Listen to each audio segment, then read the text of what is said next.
Kamakailan lang ay di umano'y spotted ang rumored couple na sina Kim Chiu at Paulo Avellino sa Padre Pio Church. Tila hindi naging hadlang ang kanilang busy schedule sa showbiz para maglaan ng oras para magdasal at magpasalamat sa Panginoon. Alam naman ng lahat na isang debotong Katoliko si Kim Chiu at isa sa mga paborito niyang simbahan ay ang Padre Pio Church.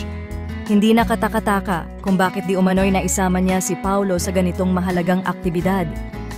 May mga espekulasyon na si Kim ang nagpakilala kay Paulo sa debosyon ni Padre Pio at ngayon ay magkasama nilang ipinagdarasal ang kanilang mga kahilingan at pasasalamat. Hindi biro ang buhay showbiz, pero ipinapakita ni na Kim at Paulo na sa kabila ng mga pagsubok, mahalaga pa rin ang pagbibigay-pugay sa Diyos. Kaya naman, marami ang naniniwala na patuloy na magiging blessed ang dalawa dahil sa kanilang paniniwala at pasasalamat sa Panginoon. Bagamat wala pang kumpirmasyon sa katotohanan ng balitang ito, masaya naman ang mga fans sa idea na sabay nagsisimba ang paborito nilang love team.